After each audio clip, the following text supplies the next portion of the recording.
man, tell me, I mean, so what is going on in the chamber? I mean, you guys have, you've grown despite the pandemic. So we got to talk about that. Been some changes too. Well, first of all, Mayor, thank you for inviting me. Oh, absolutely. I mean, I really am happy to be here.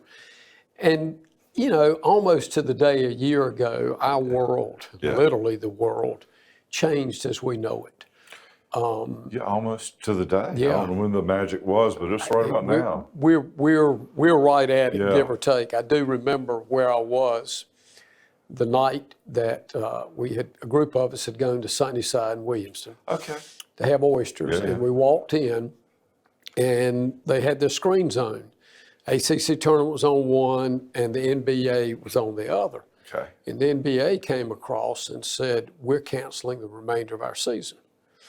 And I turned to one of the people that I was with, and I said, if the NBA, a multi-billion-dollar industry, has pulled the plug, they know something we're about to find out. That's right. And my friend turned to me and he said, I guarantee you, if that's happened within the next 3 to 5 days, this world has changed like we've never seen before. Sadly, we were both right. Sometimes you want to be wrong. Pray for it sometimes. Yes. But the unknown, the fear of the unknown gripped all of us, and it certainly gripped us at the chamber, and we quickly made some changes. But we got out, we worked with so many of our small businesses. 98% of our membership was small businesses. Sure. And we tried to help them with the PPP early on and understanding it, forms and what to do and how to go and where to go. And like a lot of businesses, we were fortunate. We were able to come out on the other side at the end of 2020 in good shape, both membership-wise and support. The people, the businesses have been amazing. And we're busy. We're busy with economic development, unlike anything I've ever seen. Alan Matthews is crazy busy. I know Norris and his team are the same way. And we work so closely together. We work closely with Nash County's economic development. Well, you are the barometer of what's happening commercially in the area. And I think that's the critical, important component of what you do. I mean, you represent downtown and the city as a whole. And I've too have had the opportunity to talk with both Alan and with Norris. And it's pretty daggone exciting, really. It is to me. I get up every morning, like this is Christmas almost. Sure. I know it sounds crazy. And I've made this statement many times. I truly believe when we come out of it, and we seem to be now, I think the numbers today were under 1,000 for the first time in 6 months. I've been vaccinated. Me too. My wife has. I would urge any in the audience that have an opportunity, or when the opportunity comes, please take advantage of it. Don't hesitate. But anyway, we are really busy, but one thing I like this year, 21, we've gained through today, March 9th, we have gained 27 new members. That's fantastic. That's a sign. I interpret that as businesses, and some of them are new businesses. You've been to some of the ribbon cuttings. And just to be able to do that in public again, it feels, gosh. Who would have thought that I would have relished the opportunity to go to a ribbon cutting, right? But I'm loving it. It feels like it's a normalcy that's returning. It does, and they are so excited. Yeah. But to have 27 businesses join since the first of the year is good in and of itself. It's extraordinary in these times. And a lot of them, I'd say a third of them, are brand new businesses, which is encouraging. But, I've said all along, I really like where the Rocky Mountain area is going to be coming out of this, if it's this summer or this fall, opposed to the meltdown we had earlier in the 09, 10, 11. We've got so much industry that is just open, hiring going on, new industry, new businesses that are in that pipeline to come out, that I just can't help but feel really excited for our citizens. These are good paying jobs coming in. DMV right now is in the process of hiring over 100 people. Right. That's great state paying jobs, great benefits, and that's what we're going after. Why don't you tell me a little bit about the recruitment of that? I know that you were there behind the scenes, and I think that's something I'd like to hear a little bit more about, and I'm sure everybody else would too. Because first of all, what a coup for the city of Rocky Mount to have the DMV headquarters based here in Rocky Mount. Well, we're really proud of that. You should be, and so I want to hear that story. Well, when it came out, and the state had issued a proclamation, basically, saying that we've got to get out of the Newbern Avenue site. It had asbestos and everything else in it. It's been a sore subject in Raleigh for probably 10 or 15 years. And we will consider leasing a facility in close proximity to Wake County and to Raleigh. If they're in an economically challenged region, this is when you put your poor hat on. That's right. And throwing your dungarees with your holes in the knees. And close to Raleigh.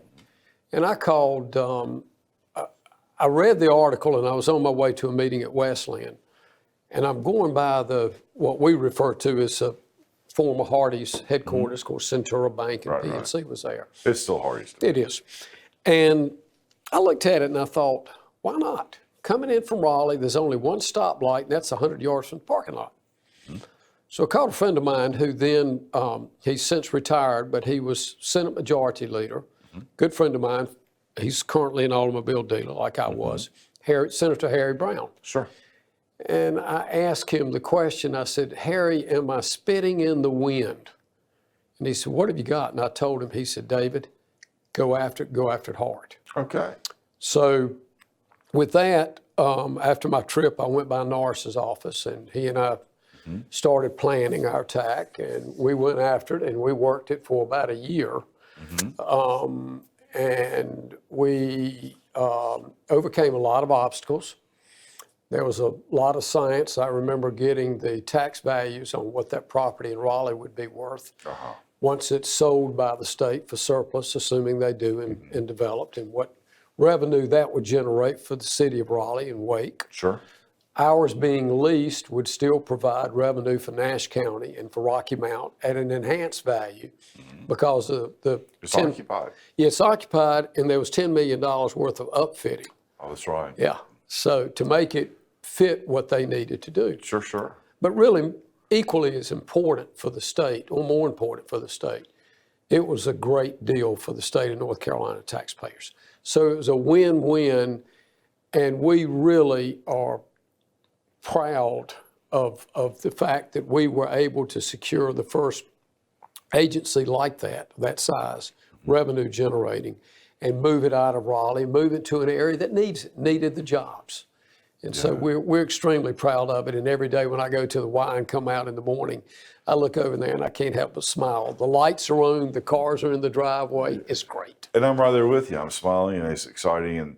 And I think it's, well, first of all, it's the first division ever to move out. Yes. But I think it makes a lot of sense economically. I mean, no longer do you need everybody in one place. You needed them there 20 years ago. You really did. So, but with that has come up with a number of complaints about, the traffic, the distance, and if I live in Raleigh, and, a lot of people have chosen not to move with those jobs, which I personally, as the mayor, am pretty tickled with because it creates opportunities for our local residents. So, got to be on record as saying who wouldn't love that. That's the idea.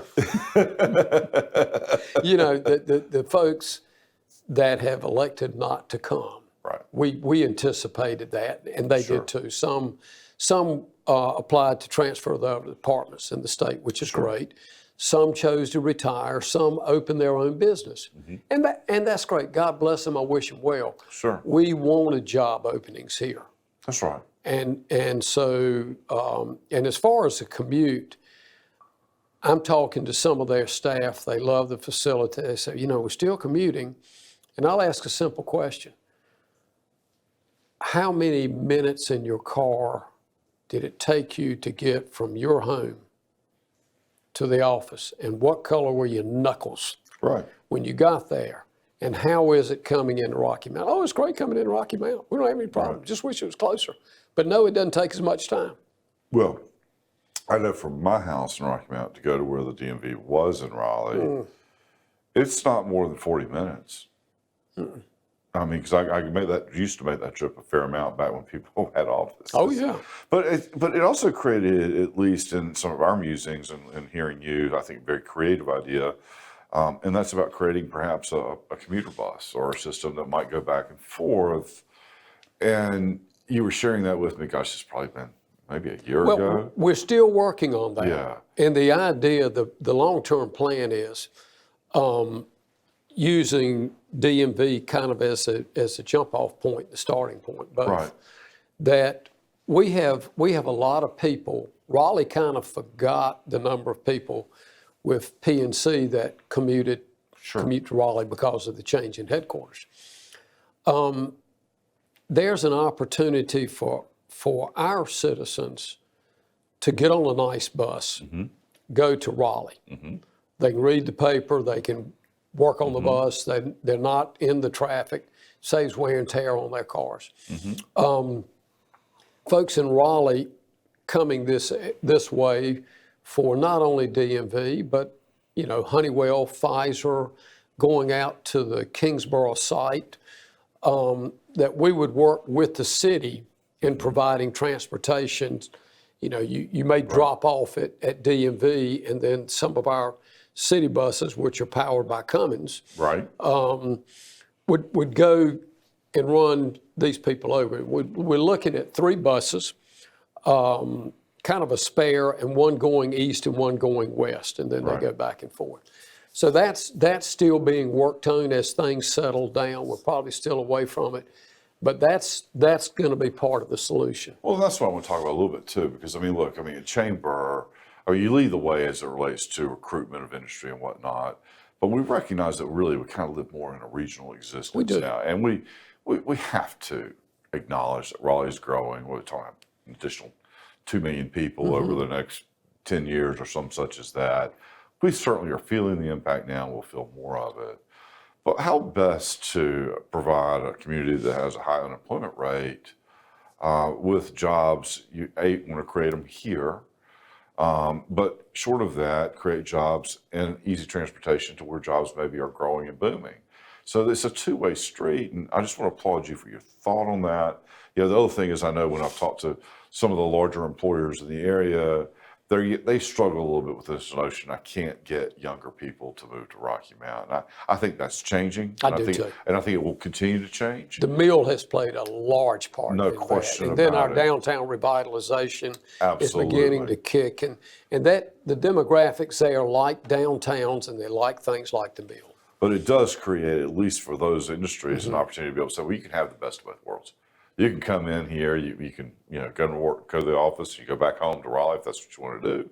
Or, it creates more recruitment options, which ultimately create more people passing through Rocky Mount, which creates tax revenue. But anyway, I just wanted to talk about that a little bit, because I don't think a whole lot of folks have heard that.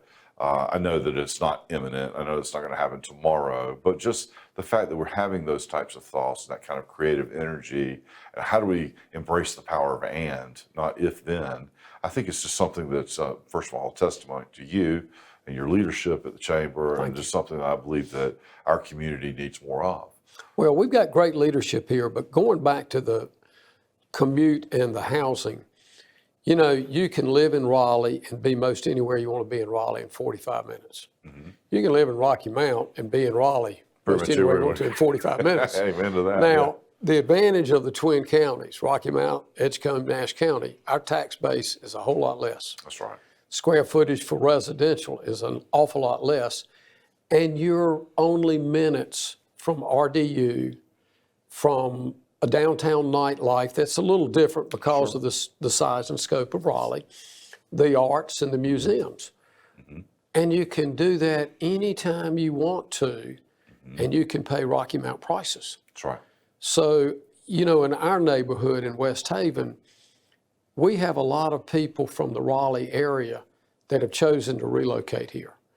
And they're buying the homes, not only in West Haven, but around Rocky Mount, for a substantial discount versus what that same home would cost inside the belt line in Raleigh. Mm-hmm.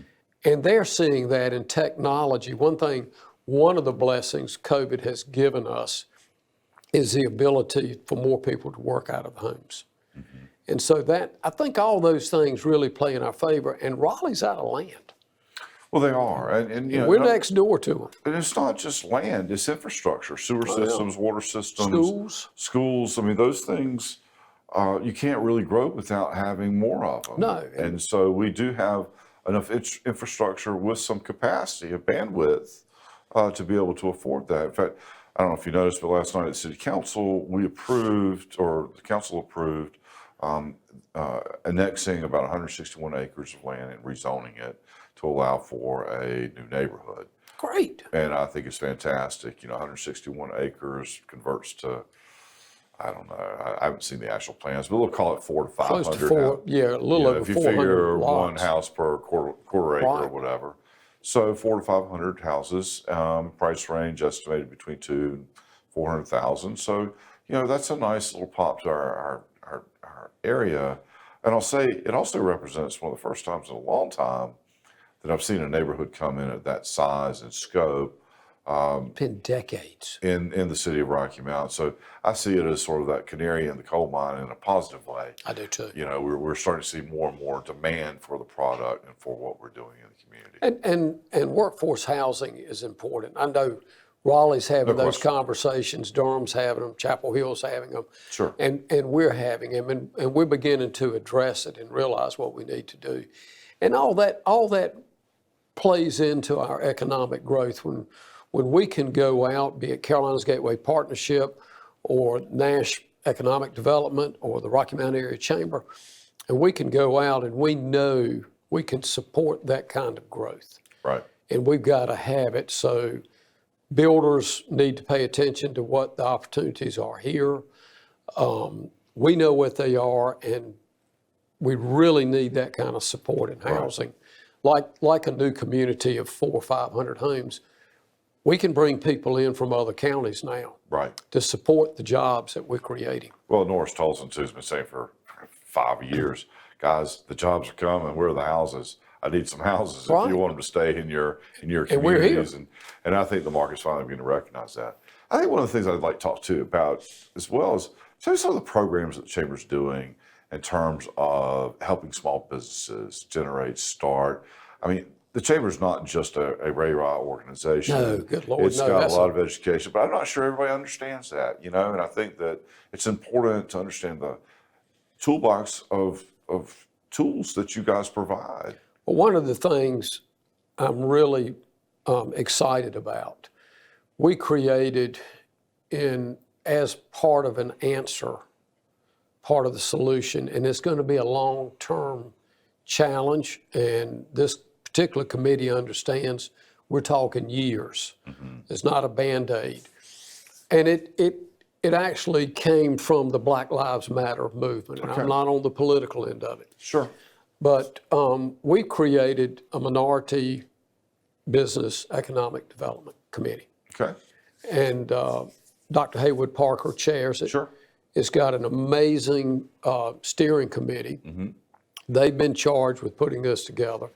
And the elevator speech on it, you might say, is we're a minority-majority community. We have untold opportunities. Mm-hmm. But we also have to realize that so many people that would like to be entrepreneurs or like to grow their business, the old saying, you don't know what you don't know. That's right. Really don't understand what they have to go to a lender or what kind of insurance, or even how to get chartered within the state as an LLC or incorporated or any other mechanism to legally open your business or to grow your business. There's so many opportunities here. Daycare is one. Right. Sandy, throughout the state, over 25% of our daycares have permanently closed. I had no idea. And then you take the remaining ones, because of COVID-19, they have smaller staffs, which means they can take in fewer children.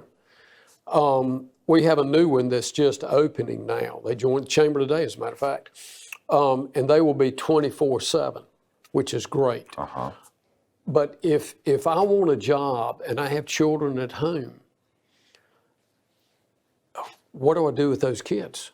It's a huge problem. So that's a problem Cummings faces, Pfizer faces.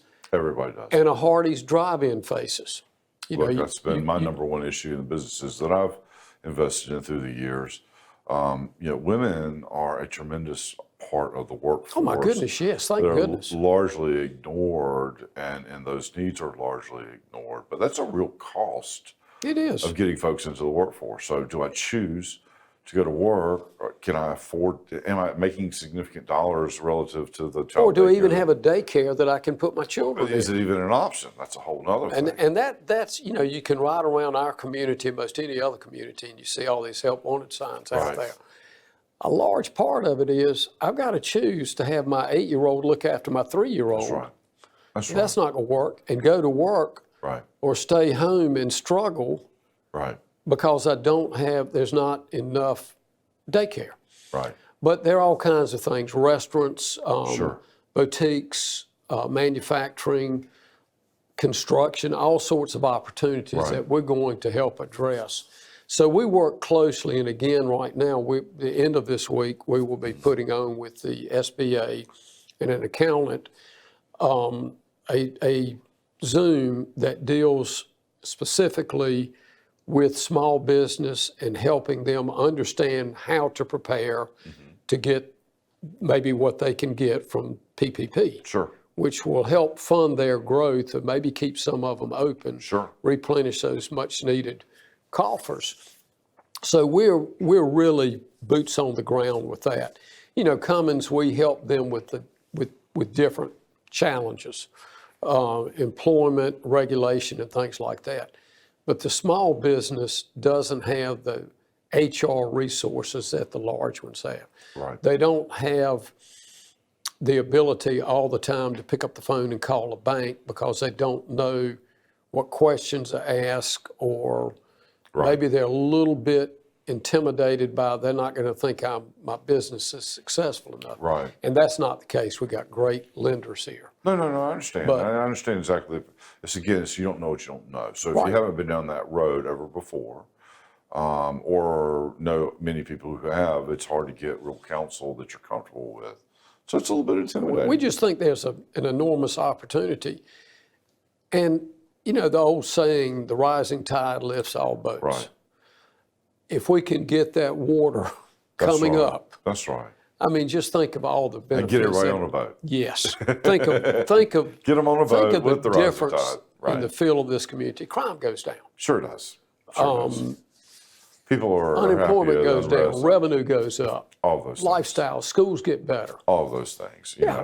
There's no negative in that at all. I've said often that affordable housing really is about your ability to afford a house, not the cost of the housing. I want everybody to be able to afford, as nice a house as they would so choose. So what has been the impact of COVID on the small business community? Devastating. And particularly the minority community, since that's a point of focus for you. Devastating. Has it? I've not really been able to see the numbers. I feel it anecdotally, but I have no way of measuring or knowing exactly what that is. With restaurants, and I'm so impressed what some restaurants have done, and they don't have the drive-in window like Chick-fil-A or Hardee's or something like that. That are I'm going to call it storefronts, be it Central Cafe, Mo and D's, the Chill Spot, restaurants like that really figured the model out and have done enough to keep their head above water, their nose above water. A lot of boutiques, retail things, you've not had weddings, you've not had reunions, you've not had all these things to attend. They really are struggling, and the hotels still are really struggling. But on the minority business, they tend to be smaller ones, and they have taken it on the chin because some of them were shut down for 3 and 4 months. They no had traffic to be. count. No. So that when they opened up, and that's what we're trying to get them into, that triple P Yeah, because I can see that, because it seems like to me, if I'm in that scenario or I'm impacted by it, I'm almost going through a second startup. Oh yeah, and these people put their lives in No, these I businesses. look, I get it. They mortgage their heart. I'm not going to say soul.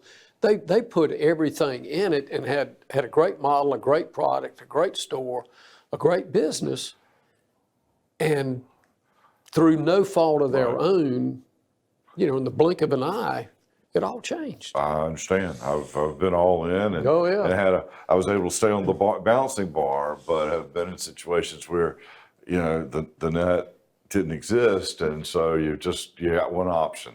That's just to keep going forward. But so I think it's important then that we try to make a concerted effort to try to support these businesses. Absolutely. As the economy opens back up. Shop local. They put it back in. Those dollars stay here. Right. And there are some great minority businesses. Right. There are some great minority businesses in our community, and I'm proud of each and every one of them. Right. We've had people come back. Again, I'm going to lean on Mo DeLoach. Right. He came back to Rocky Mount after a successful athletic career. That's right. He invested in downtown, and he continues to invest and encourage. He serves on that committee, by the way. Great. And, these folks deserve our support. They've earned it. Sure. No doubt about it. No doubt. Well, they're part of the community, right? They are our community. We are the community. So, and we just have to take charge of that. They're part of our tapestry. Absolutely. Absolutely. So, any other tools or any other things that you want to mention, maybe that the Chamber's doing or got coming up soon that we should we hope to have our first, knock on wood, really in-person event, which would be later in June or early July for our small business celebration. Right.